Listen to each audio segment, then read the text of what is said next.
gustaría comenzar con un rápido repaso de lo que hablábamos la semana pasada para poder tener un contexto de lo que estaremos hablando en esta mañana. Y la semana anterior hablamos acerca de que nosotros, como creyentes, podemos hacer una elección entre dos opciones cuando decidimos agradar a Dios. Tenemos básicamente dos opciones que nosotros podemos elegir cuando queremos agradar al Señor, y la primera de ellas es que podemos elegir agradar a Dios por medio de nuestra propia justicia, por lo que podemos hacer. Podemos elegir intentar cumplir la ley de Dios, podemos esforzarnos por ser justos por nuestra propia mano. Sin embargo, aunque nuestra justicia pudiera llegar a ser grande y nuestros logros, nuestra bondad, todo lo que podamos nosotros ser personas buenas, entre comillas, hermanos, no podemos llegar, por más que nos esforcemos, para alcanzar la perfección que Dios requiere. No se puede, ¿ok? Así que sin importar cuánto nos esforcemos, siempre vamos a terminar fracasando al intentar agradar a Dios por nuestra propia justicia. Ese es el primer camino que tenemos. Ahora bien, por otro lado tenemos la gracia que nos es otorgada por medio del Señor. A esto le conocemos como la justicia de Dios, y esta justicia viene por medio de la fe. No es algo que nosotros hacemos, ni es algo que nosotros obtenemos, ni es algo que nosotros conseguimos por nuestra propia voluntad, sino que es algo que viene por medio de la fe. ¿Y fe en qué? Fe en Jesucristo, el Hijo de Dios. Fe en la cruz, fe en su sacrificio. Cuando nosotros decidimos elegir a Dios por medio de esta opción, ¿qué sucede con nosotros? Somos justificados, somos santificados, somos redimidos, somos también transformados.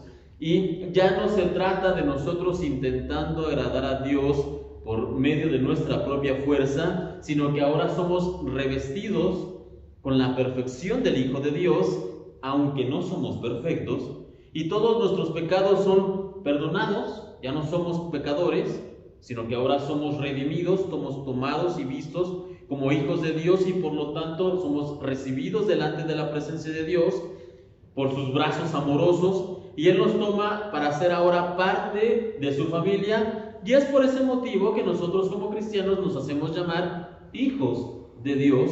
Pero esto solamente sucede, hermanos, cuando decidimos servir a Dios, agradar a Dios por medio de la justicia de Él y no por medio de nuestra propia justicia.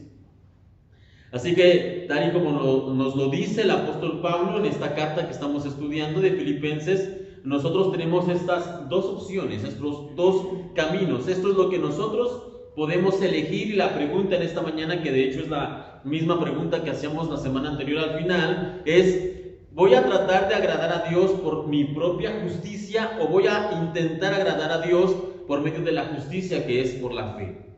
Esto es algo que cada uno de nosotros tiene que elegir: servir a Dios por mi propia justicia o servir a Dios por la justicia que es por la fe en Jesucristo. Y esto cada uno de nosotros debe decidirlo. Este es el resumen de lo que veíamos la semana anterior. No obstante, hay una cuestión más. Esto es importante que lo repasáramos, porque hay una cuestión más que el apóstol Pablo va a abordar en este asunto del que estamos hablando en esta mañana. Es de lo que nos vamos a enfocar en esta mañana a hablar, hermanos. Y esta cuestión, es una pregunta, y la pregunta sería: bueno, una vez que decidamos cómo vamos a intentar agradar a Dios, ¿qué se obtiene al final de todo? ¿Qué vamos a obtener al final de todo esto? Dependiendo de lo que elijamos, pero ¿qué vamos a obtener a Dios? Y es que si agradamos al Señor, si decidimos agradar al Señor por la justicia que es por medio de la fe, ¿qué vamos a obtener? ¿Qué es lo que logramos? ¿Qué es lo que conseguimos? Y aunque pudiera parecer una pregunta de muy interesados, ¿no? ¿Cómo nos ponemos a preguntar qué es lo que vamos a obtener? Bueno, sí pudiera parecer así, hermanos, pero es una pregunta válida, ¿ok? Podemos preguntarnos qué vamos a esperar nosotros al servir a Dios por medio de la fe. ¿Hay algo que vamos a lograr? ¿Hay algo que va a venir a nosotros? Y la respuesta, por supuesto, es sí. Y el apóstol Pablo se encarga de dejarlo bien en claro en esta cuestión de estos versículos de la carta a los Filipenses. Y ahí se nos dice qué podemos nosotros esperar, qué vamos a obtener nosotros como creyentes cuando decidimos agradar a Dios por medio de la justicia que es por la fe. Acompáñenme, por favor, como les decía, en Filipenses capítulo 3.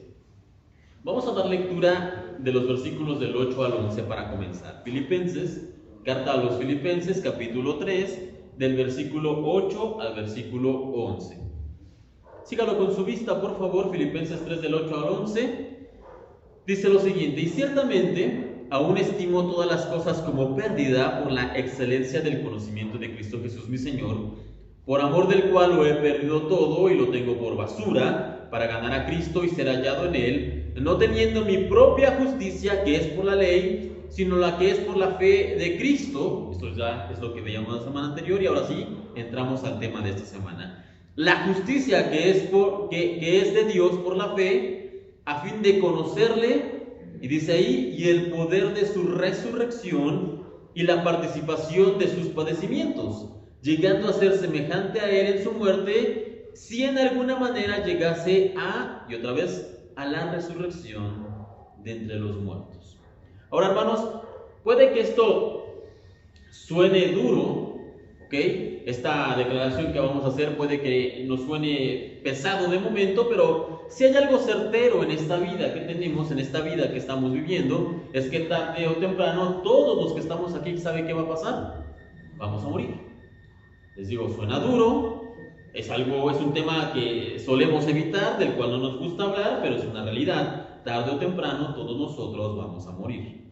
De hecho, la Biblia nos enseña en los evangelios que el Señor Jesús sanó a muchísimas personas, miles y miles de personas. De hecho, alguien dice que si se contaran todos los milagros que el Señor hizo, no acabaríamos. Pero fueron muchas, miles de personas las que el Señor sanó. Restauró la vista de los ciegos, hizo que los cojos volvieran a caminar, hizo que los mudos hablaran, sanó a muchos leprosos. Sin embargo, a toda esta gente, incluso a los que resucitó, como Lázaro, la hija de Jairo, todas estas personas, hermanos, ¿sabe qué pasó tarde o temprano? Recibieron la vista, recibieron la voz una vez más, pero todas estas personas, incluso las que el Señor resucitó, tarde o temprano también murieron. Todas ellas, sin excepción, todos murieron. No obstante, como creyentes, nosotros podemos confiar en que si servimos a Dios, si nosotros decidimos agradar al Señor por medio de la justicia que es de la fe, hermanos, vamos a llegar a un punto en que vamos a recibir algo. ¿Y qué es lo que vamos a recibir? Esta es la pregunta. Vamos a recibir la resurrección. Ahora, ¿qué es la resurrección? Bueno, a manera sencilla, la resurrección es básicamente volver a vivir, volver a la vida. Eso es lo que es resucitar. Una persona que está muerta, cuando vuelve a la vida, esa persona ha sido resucitada. De manera simple. Vamos a andar un poco más adelante en este tema, hermanos, pero eso es a manera simple, resucitar. Estaba muerto y ahora vive. Resucitar. De hecho, el mismo Jesús dijo lo siguiente. No vaya para allá, si anota las citas, anote esta. Evangelio de Juan, capítulo 11, 25. Juan 11, 25. Dijo Jesús: yo soy la resurrección y la vida. El que cree en mí, aunque esté muerto, vivirá. Y todo aquel que vive y cree en mí, no morirá eternamente. ¿Ok? Esta no es una declaración pequeña, hermanos, no es una declaración menor. De hecho, es un pilar fundamental en lo que nosotros los creyentes creemos, o al menos debería serlo. Porque ¿sabe qué? Es triste darse cuenta que hoy en día el Evangelio se ha tergiversado tanto, se ha modificado tanto, se ha intentado cambiar tanto, que hoy se enseña en muchos lugares y en muchas iglesias cada domingo que el mensaje del Evangelio, ¿sabe qué es? El mensaje del Evangelio, le dicen a las personas, es un mensaje de bendición, pero no para la resurrección, no para la eternidad, no para el futuro. El mensaje del Evangelio es un mensaje de bendición para hoy, para esta vida, para este momento. El Evangelio es riqueza, es prosperidad, son sueños que ustedes van a cumplir si creen en Dios. Y eso es lo que se le dice a muchas personas. Sin embargo, el Evangelio no es eso. El verdadero Evangelio de Cristo, el que encontramos en la Biblia, el verdadero Evangelio del Señor, ¿ok? Vamos a ver que sí hay promesas de bendición y sí efectivamente en sus páginas hay promesas de prosperidad, de una vida mejor, de una vida plena, hermanos, pero no para este lado de la eternidad. Si pudiéramos dividirlo de alguna manera entre la eternidad pasada y la eternidad futura, es decir, cuando estaremos con el Señor por siempre, hermanos, las promesas que usted encuentra en la Biblia, las promesas de bendición, de provisión, de prosperidad, todas estas promesas que nos gustan, la gran mayoría son son promesas para cuando estemos con Dios para la eternidad, no para este mundo, no para este momento. Y algunos de nosotros, al escuchar esto, pudiéramos llegar a pensar, bueno, ¿y para qué me sirven? ¿O para qué quiero yo? ¿Ok? ¿De qué me funciona a mí tener promesas de bendición y de riquezas y de excelencia y de provisión y de prosperidad en el cielo? ¿De qué me sirven las promesas que están aquí, allá en el cielo con Dios? Yo las quiero aquí hoy en día, hermanos. Bueno, si esta es nuestra manera de pensar o de razonar las cosas, hermanos, si esto es lo que estamos pensando, ¿de qué me sirve? Eso nos revela por lo menos dos problemas en nuestra forma de pensar. El primero de estos problemas es que estamos revelando lo que hay realmente en nuestro corazón. ¿Y qué hay? Pues avaricia, codicia, ¿ok? No hay un verdadero corazón arrepentido, no hay un verdadero corazón que quiera acercarse a Dios por el mero hecho de amar al Señor, no, sino que pudiéramos decir que estamos sirviendo a Dios, y eso de sirviendo entre comillas, por lo que yo puedo obtener, por lo que me da, por lo que me va a dar, ¿ok? Y un predicador decía que alguien que sirve a Dios por ganancia, fácilmente se va a ir a servir al diablo por una ganancia mejor.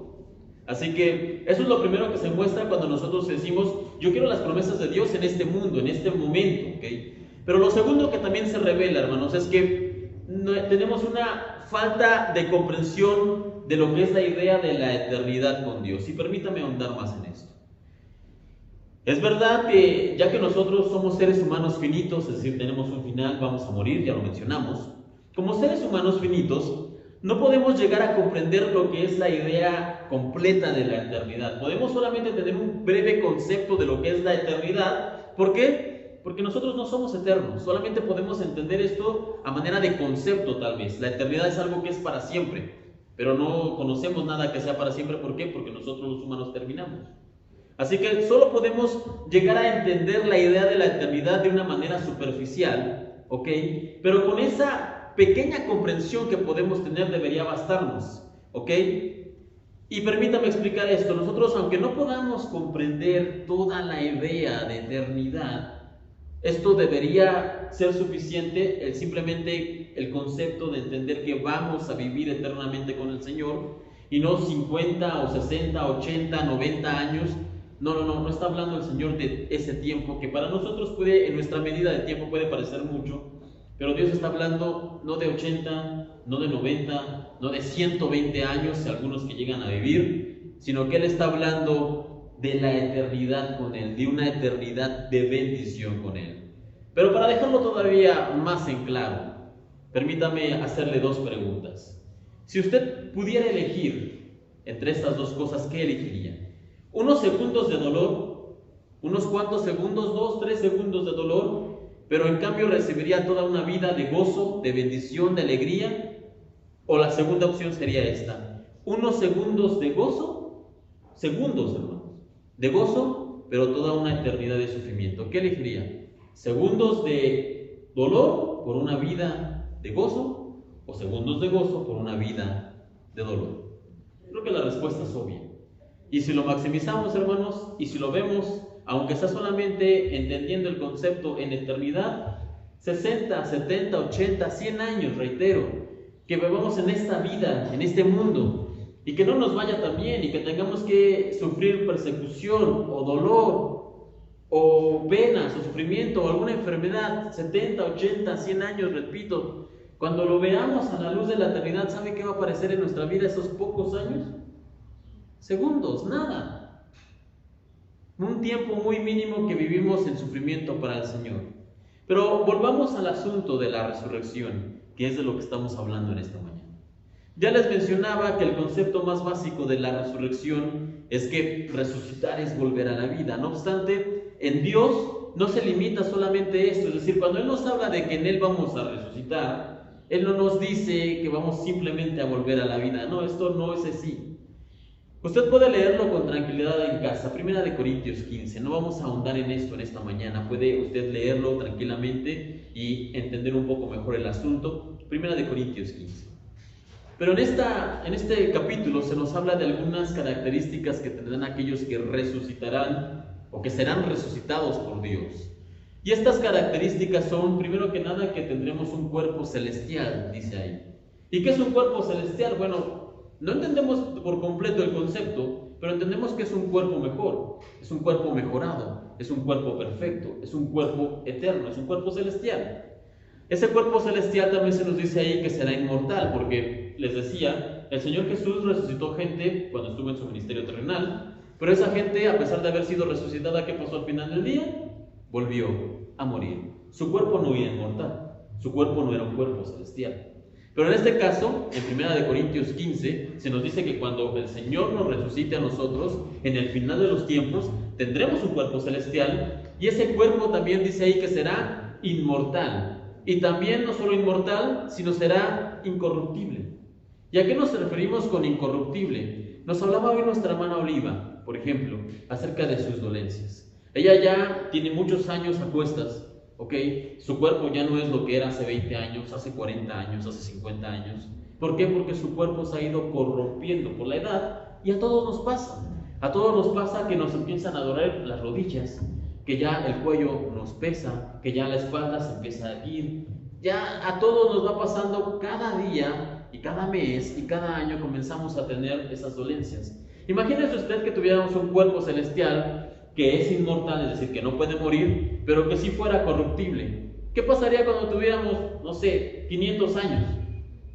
Ya estaríamos todos encorvados, ya no, pero aquí dice que nuestro cuerpo, además de ser inmortal, va a ser incorruptible, o sea, no va a haber dolor, no va a haber quejas, no va a haber problemas de articulaciones o de artritis, o que me duele aquí, o que ya me está fallando esto, o que ya mi vista ya no es la misma. Dice que es cuerpo celestial, cuerpo inmortal, cuerpo incorruptible. Permítame leer lo siguiente, es una rápida lectura de 1 Corintios 15. ¿Ok? Usted puede leerlo por completo, todo el capítulo en casa en la semana, pero 1 Corintios 15, hablando de eso, nos dice lo siguiente, versículo del 51 en adelante. He aquí, os digo un misterio, escribe el apóstol Pablo. No todos dormiremos, es decir, no todos morirán, pero todos seremos transformados. En un momento, en un abrir y cerrar de ojos, a la final trompeta, porque se tocará la trompeta, y los muertos serán resucitados incorruptibles. Y nosotros seremos transformados, porque es necesario que esto corruptible, es decir, este cuerpo que tenemos, hermanos, que se cansa, que se enferma, que le duelen las cosas, este cuerpo corruptible se vista de incorrupción, y esto mortal se vista de inmortalidad. Y cuando esto corruptible se haya vestido de incorrupción y esto mortal se haya vestido de inmortalidad, entonces se cumplirá la palabra que está escrita: sorbida es la muerte en victoria. ¿Qué significa esto? Que la muerte será destruida. Porque la muerte ya no tiene sentido cuando tengamos un cuerpo inmortal, incorruptible. ¿Por qué? Porque la muerte no nos podrá hacer nada. Hoy en día la muerte tiene poder sobre nosotros, sí. ¿Por qué? Porque podemos morir.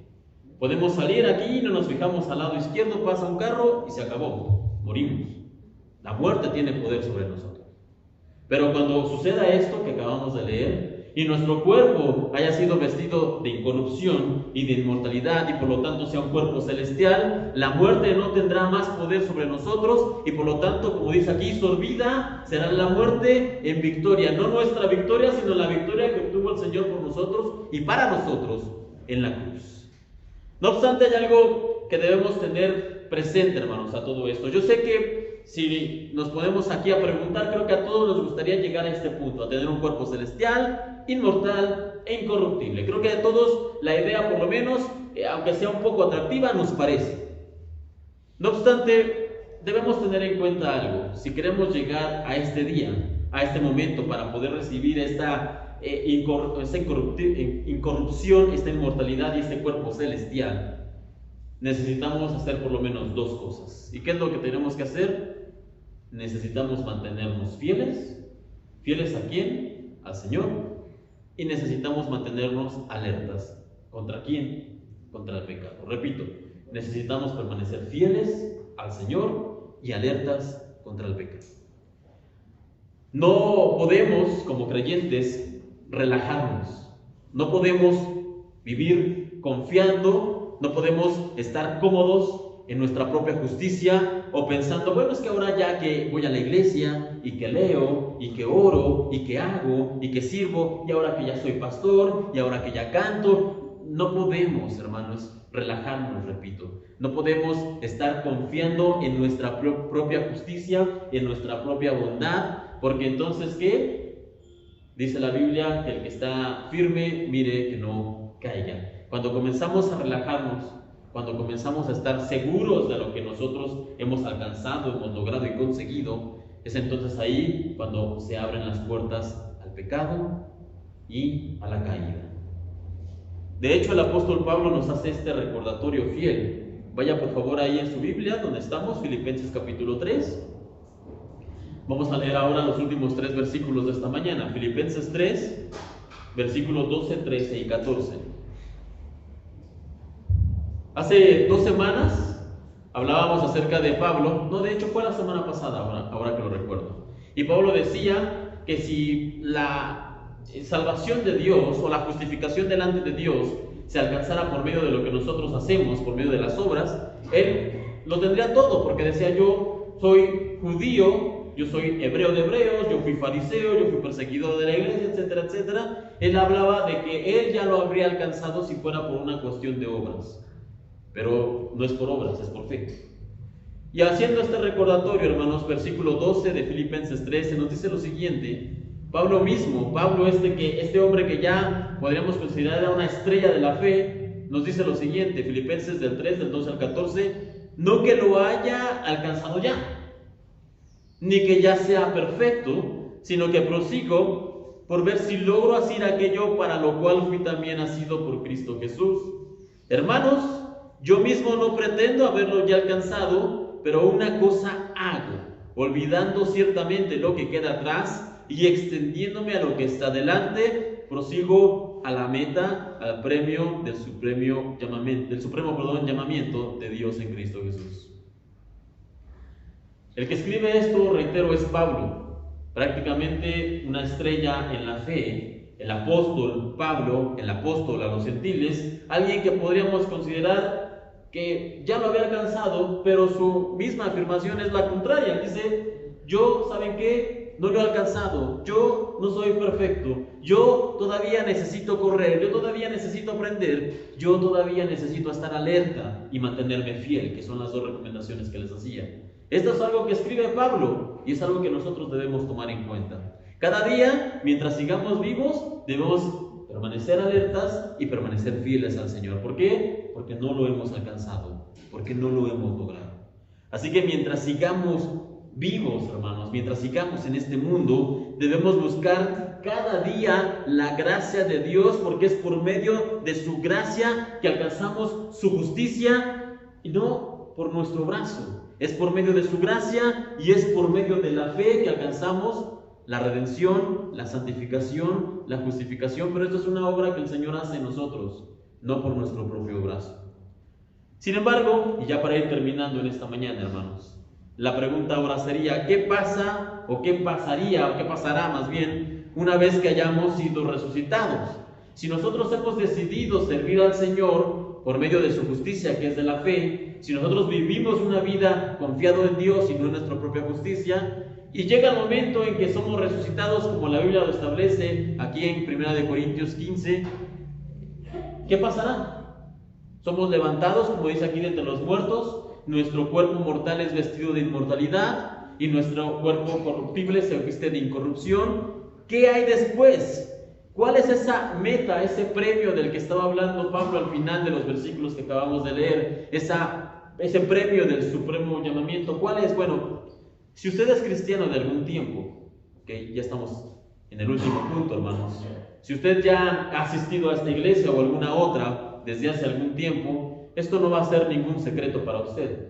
El premio al que Pablo se refiere, el llamamiento del que estamos hablando en esta mañana, esa meta que tenemos los cristianos es el cielo, la eternidad con Dios. Esa es la meta que nosotros anhelamos tener. Sin embargo, es lamentable que hoy en día, en la actualidad, ya no se hable tanto del cielo como debería. Ya casi no escuchamos mensajes o predicaciones acerca del cielo. No se habla mucho, no se menciona mucho acerca de nuestra meta final. Casi nunca hablamos del cielo. Esto es debido a este deseo que tenemos muchas veces los humanos de torcer el mensaje del Evangelio y decirles, como ya les mencionaba hace un momento atrás, que los tesoros y los beneficios y las bendiciones del que la Biblia nos habla son para hoy y son para aquí, son para el ahora. Y la predicación del cielo, por lo tanto, se ha olvidado, porque ¿para qué voy a predicar de un cielo en donde vamos a ser bendecidos? ¿Para qué vamos a predicar de un cielo futuro en donde vamos a alcanzar la provisión que Dios nos ha prometido? Si podemos modificar un poco el evangelio y decirle a la gente, no, la bendición es para hoy y la prosperidad es para ahora. Todo lo que tú te propongas conseguir lo vas a obtener hoy. Eso suena más atractivo, ¿no? Porque ¿quién quiere servir a un Dios que le va a dar un premio en un futuro? Nadie. Todos queremos servir a Dios, pero obtener los beneficios aquí y ahora. No obstante, y contrario a lo que se nos enseña hoy en día en muchos lugares acerca de que el evangelio es cumplir nuestros sueños, llegar a nuestras metas y ser exitosos y alcanzar nuestros logros y etcétera, etcétera, hermanos, ¿sabe? Hubo alguien que dijo lo siguiente. Yo no sé si es importante, pero usted decida si esto es importante. De hecho, lo puede leer en la Biblia, Mateo 16. Mateo capítulo 16, no vaya para allá, anótelo, si usted anota las citas. Mateo capítulo 16, versículo 19 al 21.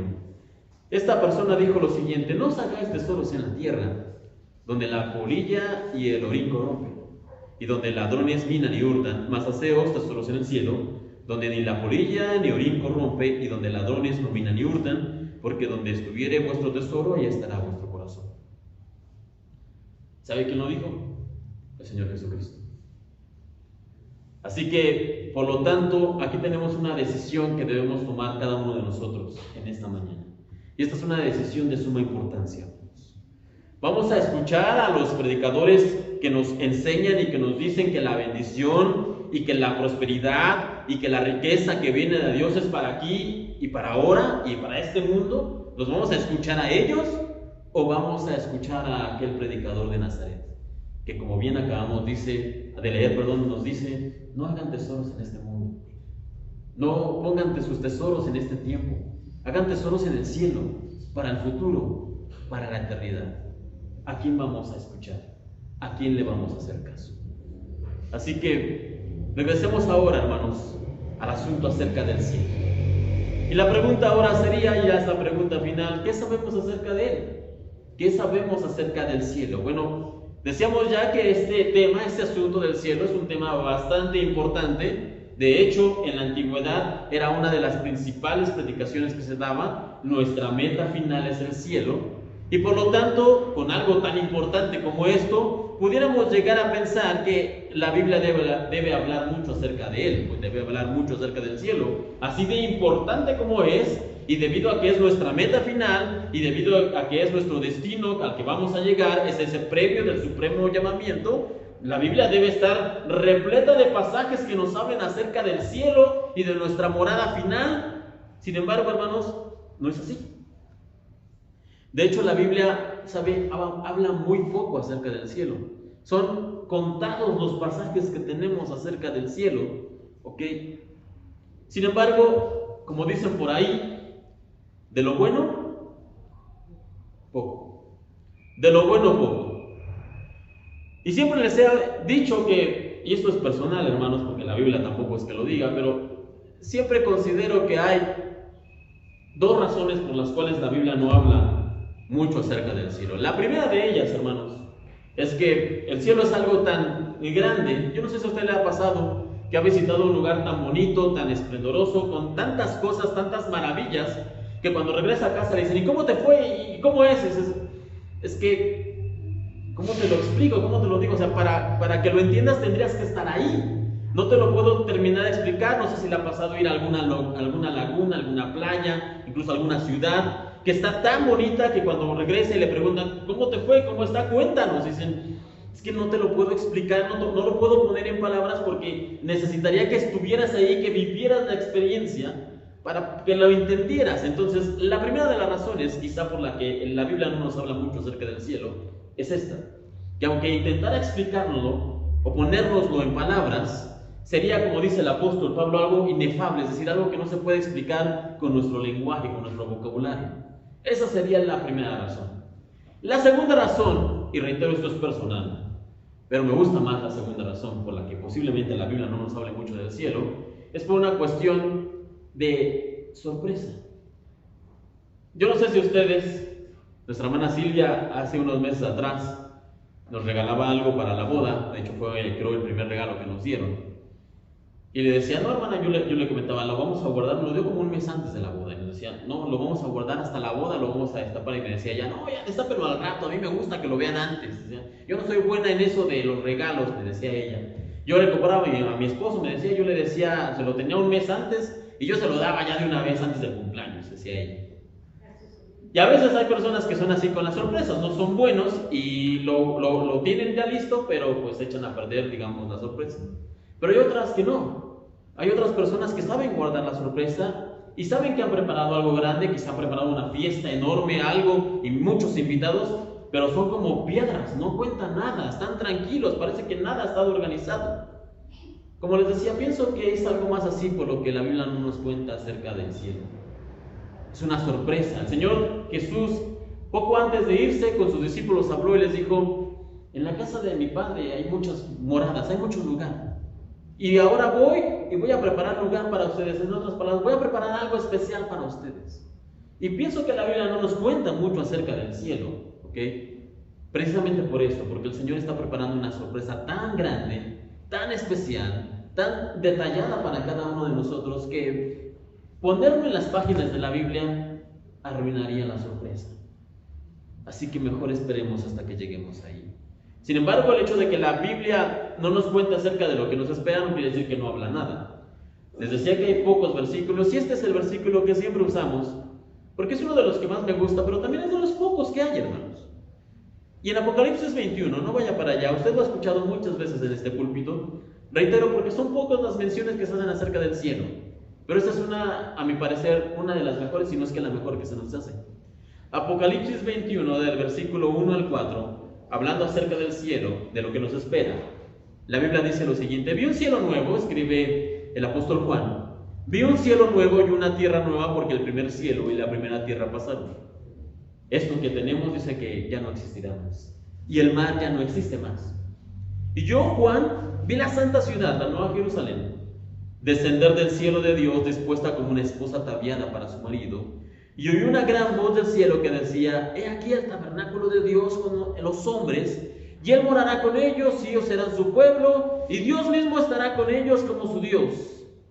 Y aquí permítame hacer una pausa. Si usted estuvo desde temprano, o está a veces cada domingo aquí en la iglesia, sabe que tenemos un tiempo de peticiones y de gratitudes. Y en esta mañana en particular escuchábamos de casos de personas enfermas, con dolores, con situaciones.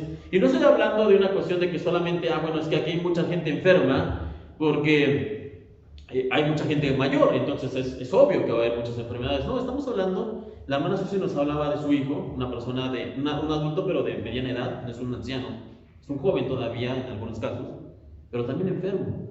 Allá al fondo nos hablaban de Yami. ¿Cuántos años tiene Yami? 7 años. Y que a su corta edad ha estado ya en muchas cuestiones de enfermedad. Y claro, tenemos personas como nuestra hermana Oliva ya con varios años a cuesta, donde diríamos, bueno, sí es normal que haya ciertos problemas de salud. Pero si nos damos cuenta, hermanos, hay enfermedad desde que somos a veces pequeños hasta que ya somos ancianos y en toda gama de edades. Haciendo esta pausa, hermanos, creo que cobra más sentido lo que sigue en el versículo 4.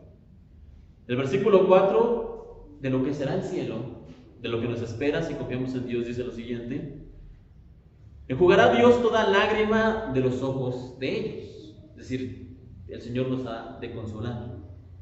Y dice: y ya no habrá muerte, ni habrá más llanto, ni clamor, ni dolor, porque las primeras cosas pasaron.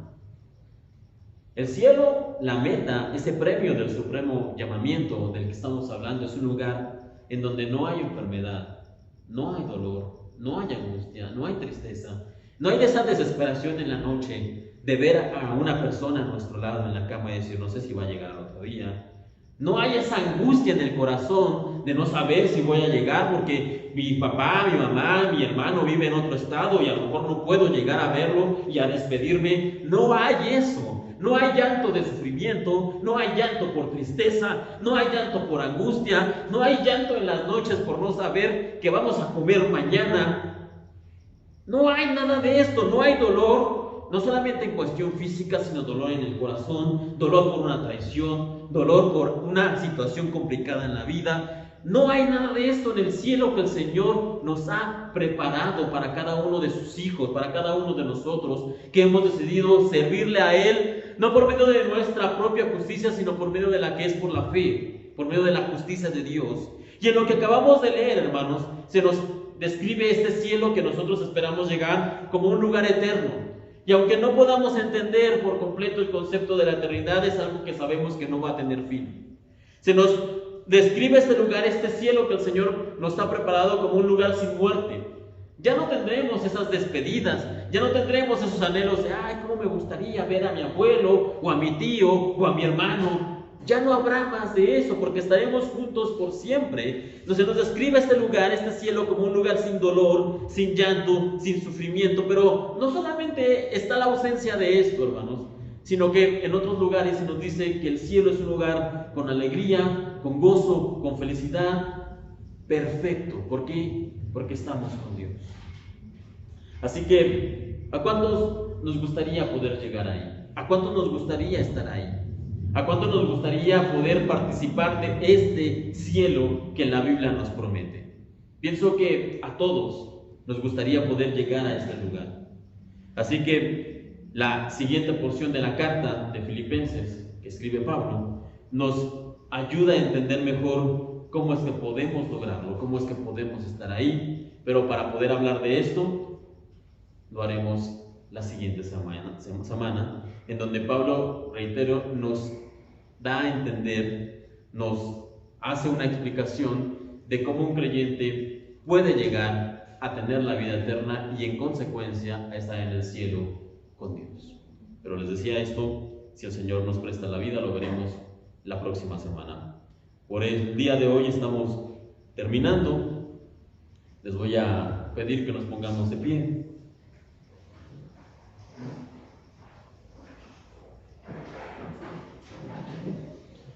Y vamos a invitar a nuestros hermanos del grupo de alabanza que puedan pasar al frente también. Vamos a hacer una oración, hermanos. Y vamos a, además de la oración normal, de orar por la semana y por este domingo y por la convivencia familiar. Además de esa oración de despedida, vamos a orar por dos cosas. Vamos a orar agradeciendo al Señor por sus promesas como estas, la vida eterna y el cielo. Vamos a dar gracias por ello.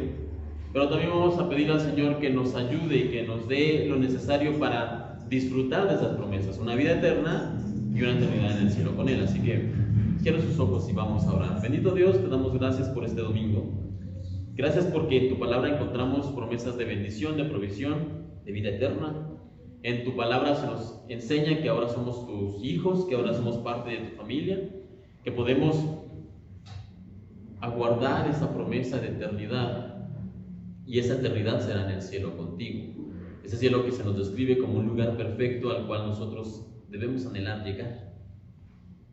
Gracias porque lo tenemos aquí, lo podemos comprender, pero solamente lo podemos tomar con tu ayuda.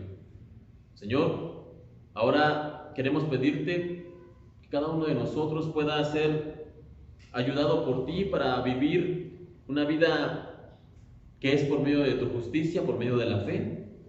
Y en esa vida nosotros podemos asirnos de la promesa de vida eterna, podemos aferrarnos a ella. Y si nosotros nos aferramos a ti, recibiremos esa eternidad, y en esa eternidad podemos compartir contigo el cielo, estar contigo ahí por siempre. Señor, anhelamos estar ahí, pero para llegar ahí, quita todo obstáculo, toda cosa que nos distraiga, toda cosa que intente alejarnos, todo pecado, todo mal, Señor, que está intentando que te soltemos, Señor. Quítalo de nuestro corazón, de nuestra mente y de nuestra vida, y que nosotros realmente podamos aferrarnos a ti, a tu eternidad, a tu promesa de vida eterna, y a estar contigo en el cielo para siempre. Señor, también quiero poner en tus manos la semana de cada uno de mis hermanos y sus familias para que los guardes y protejas. Cada día, Señor, en medio de una generación tan complicada, en medio de un mundo tan caótico, con tantas situaciones complicadas, guárdalos cada día, protégelos por favor, síguelos ayudando. Y bendice este domingo, cuando regresamos a casa, llévanos con bien en el camino. Permite que podamos tener un buen domingo, una buena convivencia, un buen tiempo de descanso también. Y síguenos ayudando cada día a aferrarnos a ti, que podamos disfrutar de la vida eterna que tú nos prometes, Señor. Ayúdanos para ello. Y cuando estemos en el cielo, que podamos recordar esto, Señor, y vivir agradecidos por siempre contigo. Es lo que te pedimos ahora, Señor, en el nombre santo de tu Hijo, Cristo Jesús.